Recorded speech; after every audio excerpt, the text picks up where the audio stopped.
Dunia Arab dikabarkan sedang menunggu respons Qatar untuk melawan agresi Israel. Para analis menggarisbawahi 5 poin utama dengan menyentil soal kompromi, perisai hingga utamanya Amerika Serikat. Mengutip Tasnim pada 11 September, hal ini diutarakan oleh para analis dengan tanpa disebutkan siapa saja sosoknya. Namun mereka menggarisbawahi 5 poin utama tentang insiden serangan militer Israel yang targetkan Doha Qatar pada 9 September lalu. Dua di antaranya adalah bahwa kini media sosial dibanjiri pesan bahwa kompromi tidak memberikan perisai aman terhadap agresi Amerika dan Israel dan menyebutnya justru merobohkan perisai pertahanan. Hal itu diklaim justru membuat Qatar semakin rentan. Dengan kata lain, operasi Doha disebut dilaksanakan secara efektif dengan lampu hijau, dukungan penuh dan tentu saja peralatan Amerika. Sehingga kini semua orang sedang menunggu langkah balasan apa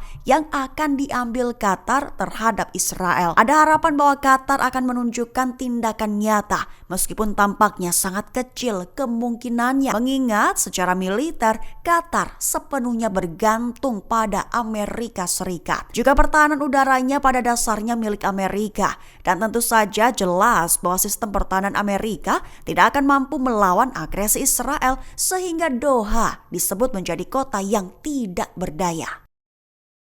Ketua Knesset Israel Amir Ohana mengomentari serangan Israel yang diklaim menargetkan para pemimpin Hamas di Qatar pada serangan Selasa 9 September lalu. Klaim bahwa serangan Doha merupakan bagian dari apa yang disebut sebagai operasi puncak api. Mengutip Kabarni pada 11 September, hal ini diutarakan oleh Amir Ohana di akun X miliknya. Lebih dari itu, Ohana mengklaim bahwa serangan di Doha, Qatar merupakan serangan yang sudah direncanakan sekira 2 hingga 3 bulan sebelumnya. Sekaligus mengklaim bahwa kecepatannya telah meningkat dalam beberapa minggu terakhir. Selain itu, militer Israel mengatakan bahwa serangan Doha merupakan bagian dari operasi puncak api. Menyatakan bahwa serangan tersebut menargetkan para pemimpin senior Hamas. Mengklaimnya dengan menyebut serangan tepat sasaran dalam operasi gabungan dengan Dinas Keamanan Internal Shin Bet. Sementara itu di sisi lain, Qatar menggambarkan serangan Israel itu sebagai serangan pengecut. Sementara beberapa negara Arab mengutuk serangan tersebut dan memperingatkan dampaknya terhadap keamanan regional.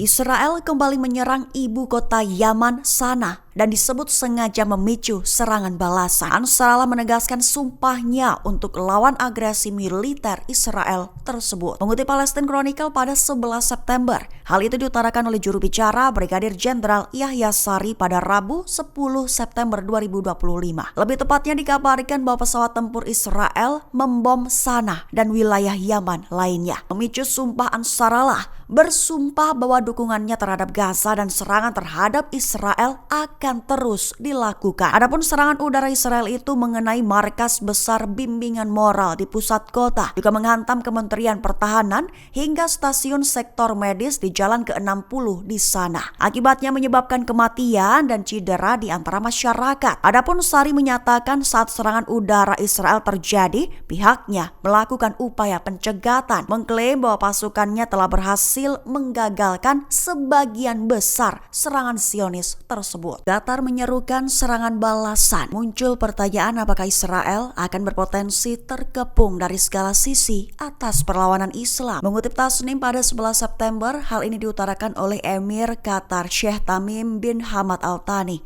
dalam percakapan telepon dengan Presiden Iran Masoud Pezeshkian pada Selasa 9 September malam. Emir Qatar menyatakan apresiasinya atas panggilan tersebut, menyetujui bahwa Perdana Menteri Israel Benyamin Netanyahu bertindak tanpa batas dan menyerang dimanapun dan bagaimanapun ia memilih tanpa dibatasi oleh akuntabilitas internasional. Ia pun menekankan perlunya negara-negara kawasan untuk menghadirkan front persatuan melawan kejahatan Israel. Sheikh Tamim juga menyatakan harapan bahwa komunikasi antara Iran dan negara-negara Islam lainnya dengan Qatar akan terus berlanjut dalam beberapa hari mendatang. Menekankan pentingnya segala upaya kolektif untuk menghentikan kejahatan Israel di kawasan tersebut, tak menutup kemungkinan dengan upaya militer. Qatar kecam pernyataan ceroboh dari Perdana Menteri Israel Benyamin Netanyahu. Serangan di Doha telah memicu gelombang kutukan global. Targetnya adalah Netanyahu. Mengutip Al-Mayadin pada 11 September, kutukan global itu diantaranya datang dari Rusia, di mana Rusia menggambarkan serangan yang belum pernah terjadi sebelumnya itu sebagai pelanggaran berat terhadap piagam PBB. Lalu Perdana Menteri Inggris Keir Starmer mengutuk tindakan itu sebagai penghinaan terhadap mitra regional dan mendesak gencatan senjata segera. Lantas Sekretaris Jenderal PBB Antonio Guterres menyebutnya sebagai pelanggaran mencolok terhadap kedaulatan Qatar. Juga Presiden Iran Masoud Pezeshkian mengutuk keras serangan itu sebagai tindakan ilegal, tidak manusiawi dan anti perdamaian. Terakhir, Sekretaris Jenderal Hizbullah Naim Qassem mengatakan bahwa Hizbullah mendukung Qatar, sekaligus menyatakan bahwa agresi tersebut merupakan bagian integral dari proyek Israel Raya. Lantas di sisi Qatar sendiri mengecam keras pernyataan ceroboh Netanyahu menyusul serangan Israel sebelumnya, menyebutnya sebagai upaya memalukan untuk membenarkan pelanggaran kedaulatan dan hukum internasional, berjanji untuk mempertahankan kedaulatan Qatar dan mendesak penolakan global terhadap ancaman Tel Aviv. Download Tribun X sekarang, menghadirkan lokal menjadi Indonesia.